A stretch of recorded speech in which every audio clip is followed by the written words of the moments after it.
হ্যাঁ জাতির মতনই তো লাগছে। এটা আমাকে দিবে পরে ভাই। এগুলা দেখুন কিছু ব্যবস্থা করো।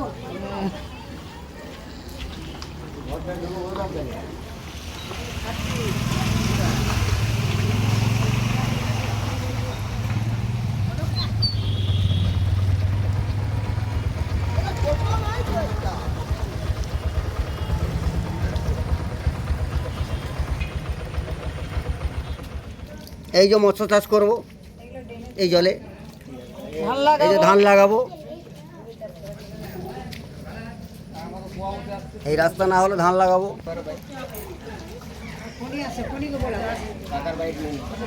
অল্প বৃষ্টিতে এই রাস্তাটি অযোগ্য হয়ে যায়, জনসাধারণের অসুবিধা প্রচণ্ডভাবে। নতুন বাজার এলাকা আমরা পারাপার করতে পারি না। এটা হাইড্রেনের ব্যবস্থা করা হোক যাতে সকল জনগণ যাওয়া আসা করতে পারে। হাইড্রেনের দাবি আমরা জানাচ্ছি, জানাবো। হাইড্রেনের দাবি আমাদের থাকছে, থাকবে।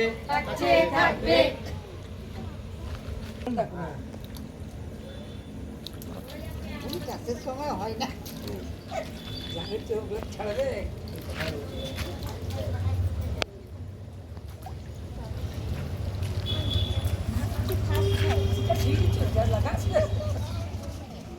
আমরা নতুন বাজার এলাকার নতুন বাজার রাস্তা অল্প জলমগ্ন হলেই আমাদের পারাপাড়ার অসুবিধা হয়ে যায়। এটি প্রতিবাদ জানাচ্ছি ধান এবং মাছ চাষের জন্য, এবং এইটি হাইড্রেনের ব্যবস্থা করার জন্য অনুরোধ করছি। 20 বছর আমরা খুব কষ্ট 20 বছর যাবৎ এই দুর্ভোগ করছি আমরা। বারবার প্রশাসনের কাছে বলা হয়েছে, কিন্তু প্রশাসন কোনো ব্যবস্থা কোনো ব্যবস্থা নেয় না। পঞ্চায়েত জানানো কোনো যে নতুন সরকার এসেছে ব্যবস্থা যেন নেই। ভালোভাবে নতুন রাস্তাটি সরকার হয়। যদি কিছু করে 10-15 বছর ধরে তার জন্য আমরা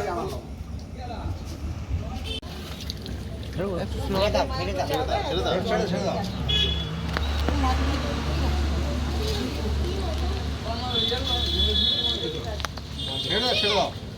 মাছ হাতে চড়া তিন দিকে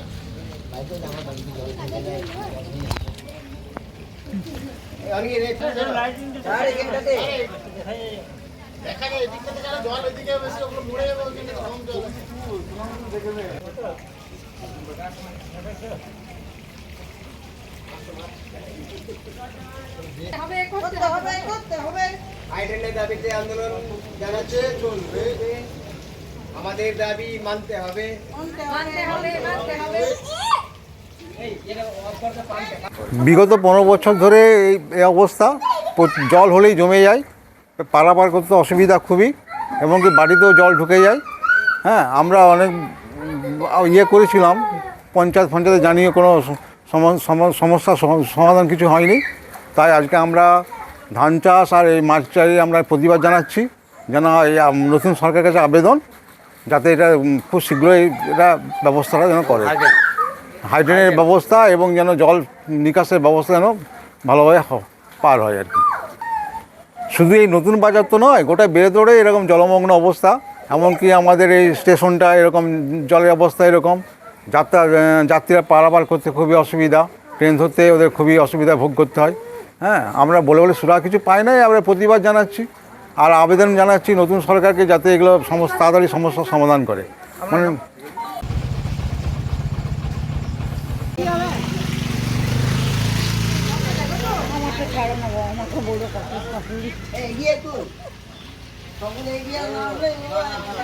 আমাদের সমস্যা হচ্ছে এখানে জলটা বৃষ্টি হলেই মানে প্রচুর জল জমে যায়, যাতায়াতের খুব কষ্ট।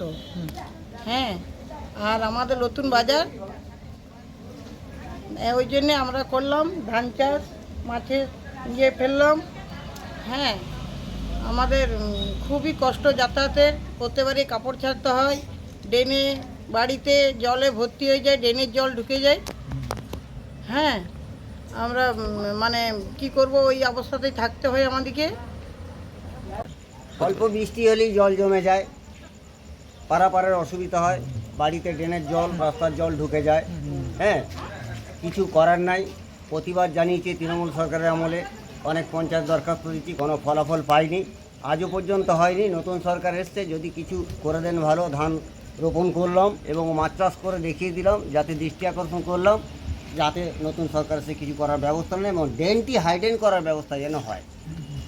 আমরা তবে শান্তি পাবো। এই রাস্তার জল আমাদের এই ঘরে ঢুকে যায়। ঘরে ঢুকে যায়। হ্যাঁ। গোটা বেরোতলির অবস্থা একই রকম, এই স্টেশন রোড একই অবস্থা।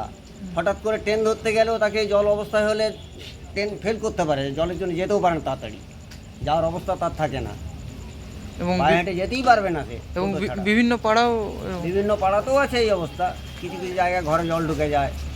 এই নতুন বাজারে আমার ঘর তো জল ঢুকেই যায়, আমার টানে বাদই দিলাম, কিন্তু বাকি আরও অন্য যারা আছে প্রতিবেশী তাদেরও ক্ষতিগ্রস্ত হচ্ছে।